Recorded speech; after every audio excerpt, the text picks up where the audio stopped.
And the Green Bay Packers have finally gotten the John Hancock on the contract, Aaron Rodgers. He was very quick to point out last week he has not signed his new contract with the Packers, contrary to reports that he had. Whoa. The only caveat is no one had reported that he had signed. Whoa. But he still felt compelled to tell us he hadn't signed. He has signed.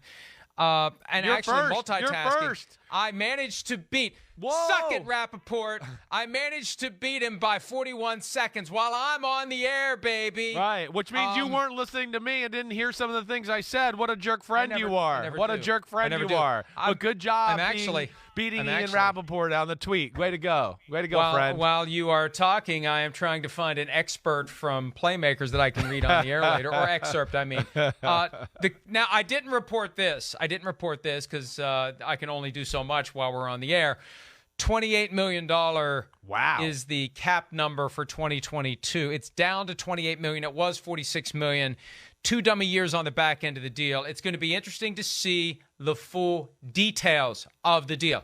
There's going to be plenty of evidence about how long he's going to stay. Is he making a 2-year commitment? Are they making a 2-year commitment? Is it year to year? What's the penalty if he decides to walk away? There's going to be a lot in there. I was told last week, watch very carefully the details.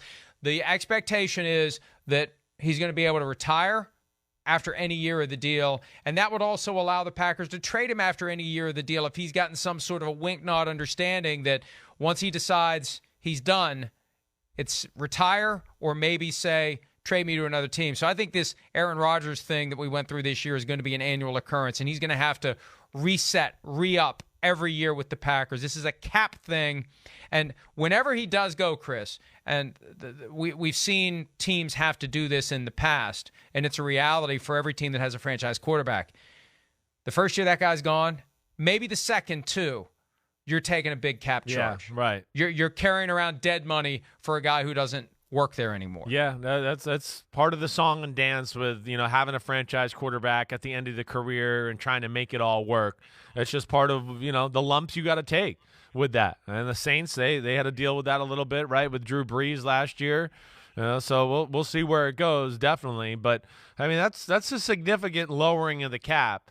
And Mike, if you said that right, where he's going to be able to walk away, every year whenever he wants, it's just another piece of evidence where I go, hey, Denver Broncos, you lucked out. You're better off with Russell Wilson, and you don't have to deal with that song and dance on a yearly basis. And you got a guy that is going to be there for a long time and not going to have to deal with all the media hype around that situation. And he likes it. We know he likes it. He's taken this weird heel turn over the course of the last year where it's a combination of he loves the attention and he doesn't mind that some of the people hate hearing from him or hate what he has to say.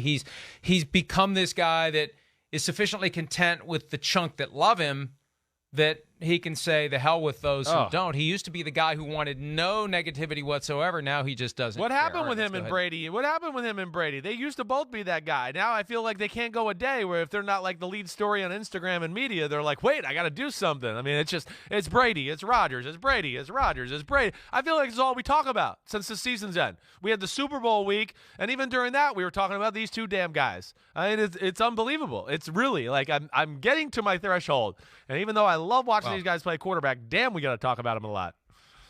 Yeah, I know, but we could also instead talk about DJ Chark. So that's the reality. DJ we got to play the Charky, hits sometimes. Charky. Listen, we got to play the hits, and everybody is interested. I can show you the real-time traffic at PFT. Everybody's interested in Tom Brady and Aaron Rodgers. That's just kind of the way it is. And periodically in Antonio Brown, but not all the time. But when he does something really significant, they're very interested in Antonio Brown. Hi, I'm Mike Tirico, and thanks for watching. Make sure to hit subscribe for the latest news and highlights from NBC Sports.